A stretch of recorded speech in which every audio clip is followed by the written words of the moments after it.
Himalayan blackberry normally stays along waterways, along watersheds, definitely in temperate zones. The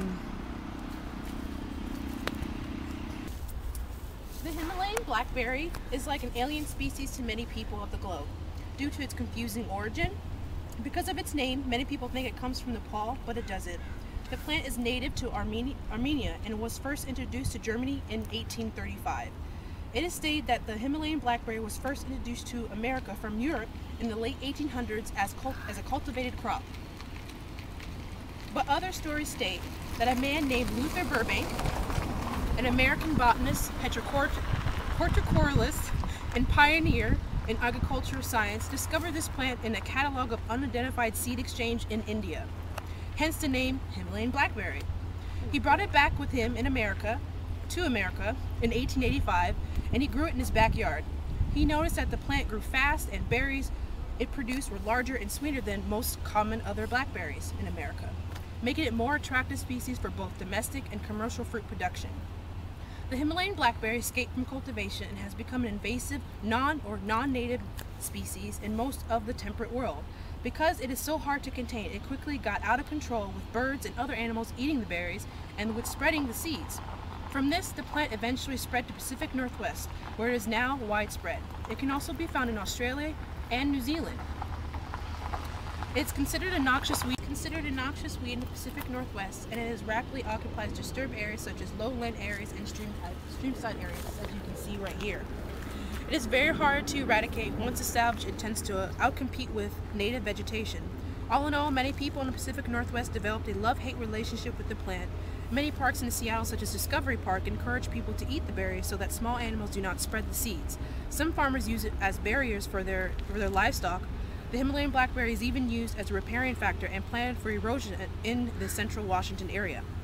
People also tame the plant to create a shaded walkways in their garden. Most importantly, the berries can be used to make delicious pie.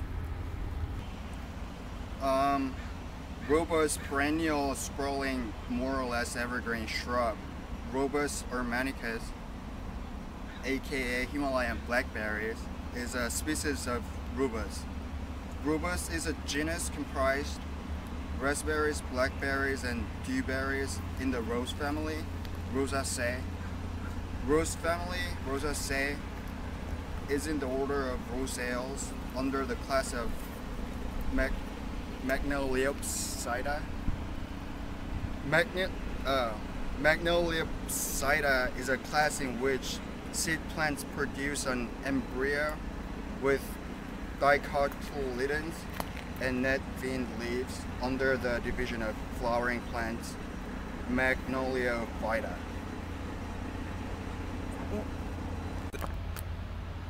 So there's three ways to manage the Himalayan blackberry. One of the ways is mechanically, so physically removing the plant. As you can see over here, there's a big pile of removed blackberry along with other species also. Another way to manage the Himalayan blackberry is through chemicals. So people will use Roundup and other herbicides to manage the plant. Another way to manage the Himalayan blackberry is through changing its ecology. So by either burning, either grazing by animals like sheep and goats. And also they're looking into the introduction of herbicides, insects that would actually eat the plant. So those are the three ways that the Himalayan blackberry is managed. Go. Go. So I'm standing here with the Himalayan blackberry, which is part of the rubus family and came here around 1800 or so. So it didn't have time to really develop in place with native peoples here. So the ethnobotany isn't quite so present. However, there are a number of rubus species that are found here, and they seem to have very similar medicinal purposes, whether we're talking about thimbleberry, salmonberry, dewberry, or our native trailing blackberry. They all seem to have pretty similar properties, which are they're astringent, so they're able to use them for their wounds. They're also good for tummy issues, especially in small children, and they're used for diarrhea medicine. So we also found out that you can make tea with the stalk and the stems. You can eat the fruit, which I can't seem to find any right now because it's kind of out of season, but you want to be careful with the leaves because they say that if you eat too many of the leaves, it's actually toxic. So if you're gonna eat the leaves, you wanna let them dry out first. Otherwise, you might make yourself sick. What native peoples did do here when the blackberry came is they recognized it as a similar species to the ones that were already present, and they began to eat them just like many people do today. All over the world, Himalayan blackberry is one of the most foraged plants of all time. Everybody knows what it is and is able to go out and pick some and make all kinds of good stuff. So we have pies, jams, syrups, and preserves that are usually made with the blackberry. And yeah, that's it. I'm Holly, and I'm going to talk a little bit about the political ecology of the blackberry. The blackberry is interesting politically because it is heavily managed in urban areas such as Seattle and costs millions of dollars to extract and eradicate. But it is also a fairly low priority as a Class C noxious weed, meaning that areas like Union Bay Natural Area and the Arboretum rank it as one of their lower threats to native species. However, it does like to take it over in disturbed areas, and it grows so well here that it's foraged by many different populations, and spraying has been an issue in the past, as Professor Pena mentions in the video just before this. They're also very interesting in that they are grown and sold commercially, and that they've always had a utilitarian purpose for humans, especially in the Western world, and were only grown for food sources rather than for ethnobotany sources.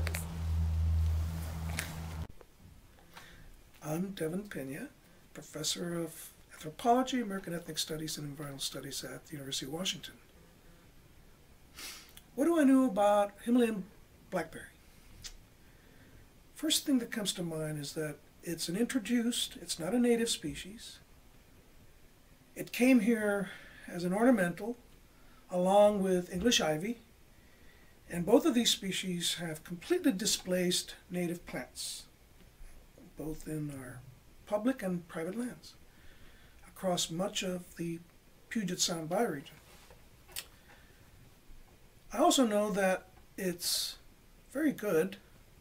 People harvest it, they forage for it. You see joggers and cyclists foraging for it. And I've also noticed that you see immigrants foraging for it. And we have cooked it, canned it, and all the rest. Makes really good jam, makes good jelly, and in ice cream it's quite good. There was one concern that I had some years ago when I noticed that in an effort to manage and confine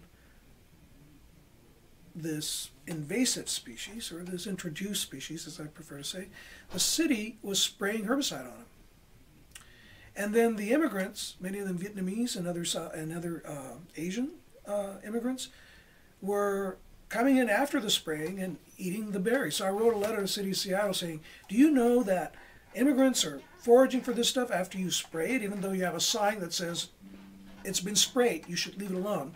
But they don't read English. So I believe the city began introducing multilingual signs, which I have seen at some parks. But better than that, I believe they stopped using herbicide altogether. And now they're using more natural methods to control it. Finally, I'd say, good luck. It's here to stay. There's very little we can do to get rid of some of these introduced varieties. I think at best we can try to manage some wild areas that are restored to native species, but I doubt very much that we could get rid of the blackberry in urban environments.